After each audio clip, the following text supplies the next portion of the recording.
بسلم على كل اخواتي ومتابعيني الاهلاويه اللي عندي اللي منورين صفحتي على اليوتيوب، وبقول لهم موعدنا ان شاء الله يوم السبت يا جماعه. ان شاء الله الاهلي هيعمل ليله تاريخيه. هو النادي الاهلي عظيم والنادي الاهلي غني عن التعريف. وبالنسبه لنادي الهلال اللي كل شويه يطلع ببيان ويبعت شكاوي للاتحاد الافريقي من غير اي حاجه، والنادي الاهلي استقبله احسن استقبال وضيفه احسن مضايفه، وان شاء الله هنعمل معاهم الجلاشه يوم السبت الجاي وهناخدهم ورا مصنع الكراسي. وبعتب على كتير من الزملكاويه اللي بيقول لك احنا هنسند الهلال. انت بتسند الهلال ليه؟ عشان انت محروم من افريقيا، عشان انت عندك ضعف. مش هقول ضعف ايه، عيب على كل زملكاوي هيروح يسند الهلال. لا، شجع الاهلي ابن بلدك ابن مصر.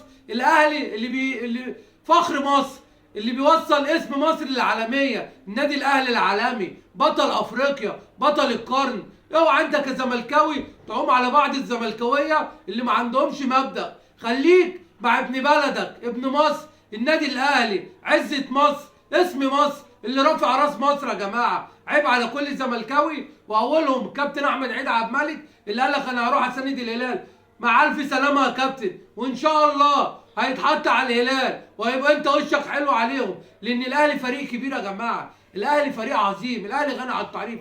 اسم الاهلي يهز اي كيان، اسم الاهلي يهز اي كيان. ابو 20 حارس الهلال مرعوب، مرعوب ابو 20. انا خايف على ابو 20 اجرى له حاجه. ما تخافش يا ابو 20، الاهلي هيروق عليك بثلاث اربع تجوان. انتوا فرقه صغيره يا جماعه، انتوا ما تقارنوش نفسكم بالاهلي، وما تسمعوش كلام الزملكاويه اللي هم ما عندهمش ضمير. احنا كل مصر هتساند النادي الاهلي، لان النادي الاهلي هو النادي الوحيد اللي بيفرح مصر، النادي الوحيد اللي بيفرح مصر. وكل الدعم للنادي الاهلي. وبشكر محبيني ومتابعيني على اليوتيوب، وانتظروا مني كل جديد مع ابو سينا. السلام عليكم.